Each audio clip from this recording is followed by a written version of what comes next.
Our final two for tonight, romantic dish this evening, is a baked Alaska, omelette norvégienne in France.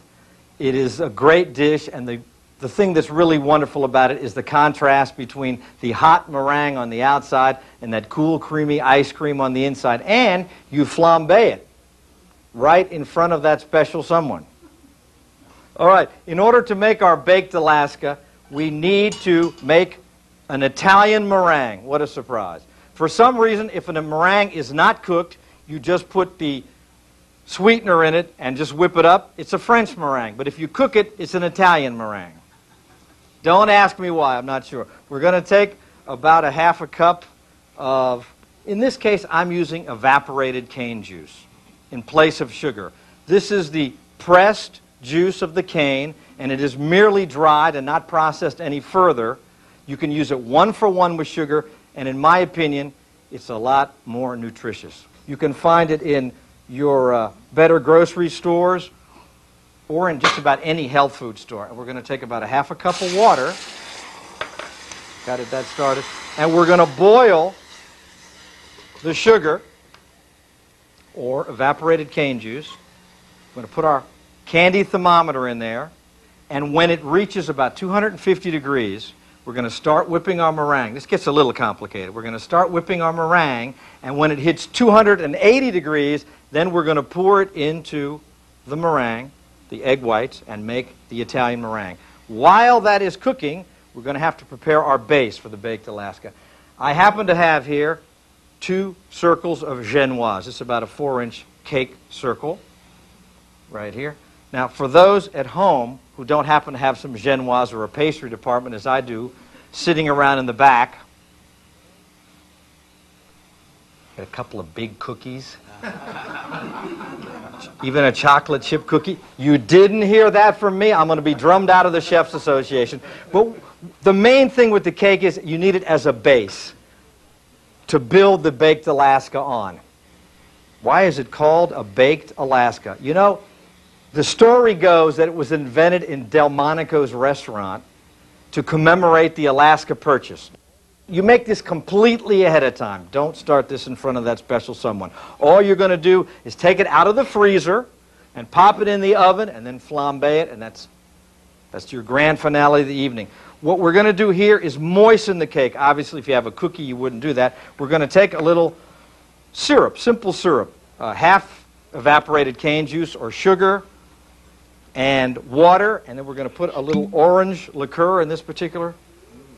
You know, I really probably should taste this. Well, I can do that right here. It's a dirty job, but somebody's got to do it, you know. You've got to see if all the ingredients go together. So let me try this here.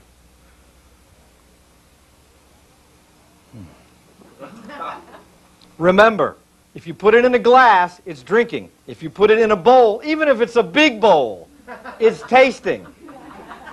I love orange liqueur. All right, let me take a little of the liqueur.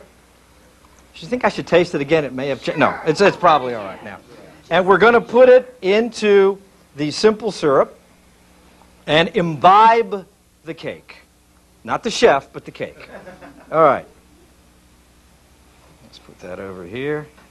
All right, now, we have this. Now let's start our meringue. We're going to take 4 egg whites. That's all you need for 2. A pinch of salt, which helps whip the egg whites a little bit. And start our... If I look awkward around these, it's because we have a big mixer, and as my friend Michael will tell you, I never cook. I have 35 people in the kitchen to cook. I just taste. And don't be intimidated by making a meringue. It is very, very simple. The essentials are to have a very clean bowl.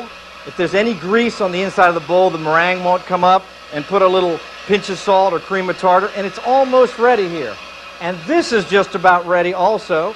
Be careful when you remove the candy thermometer. All right, just one more second. As soon as this gets to the soft peak stage, we're going to take our 280-degree cooked sugar, or cooked evaporated cane juice. The only thing you might notice using the evaporated cane juice is it's slightly darker. Slightly darker. But listen, this is a wonderful, romantic, classic dish. Because you're going to flambe it. You're going to do a little show. Strut that culinary stuff. You want to pour it in slowly so as not to completely cook the eggs or the meringue, the egg whites that is, too very, very quickly. Now we're doing this in real time, and this just doesn't take that much time. There we go. This is definitely a prepare ahead dessert. Put it in the freezer. It sits in the freezer until you're ready to go. The day before. Make it the day before, no problem.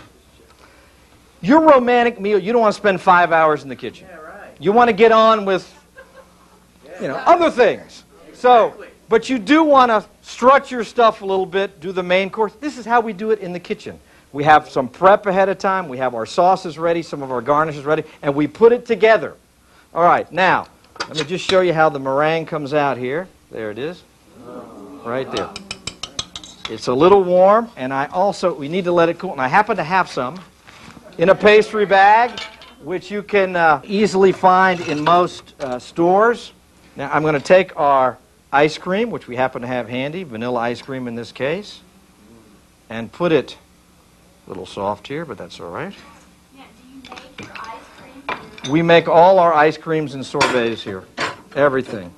Of course, otherwise it's not a French restaurant. Vive la France! All right, then we're going to take our meringue and in concentric circles around the ice cream. Do 2 of them here. Whoops. And if you have a little bit of the meringue left and you're feeling like an artiste, you can put a little like this. Very simply, you're going to make this and you're going to put it in a serving pan, such as this one. And freeze it. Freeze it right in the serving pan. Have it ready. When you're ready to serve, you take this out of the freezer and put it in your oven. And you brown it for 4, 5, 6 minutes just to get a little color on it. And when you pull it out, you have your baked Alaska. Now, one more thing. You take your orange liqueur. You think I should taste it again? It's probably okay. Pour a little of your orange liqueur around it. Either light it with a match or put it on the stove, and voila! That is going to heat that room right up. Voila, l'omelette norvégienne, baked Alaska. Thank you very much.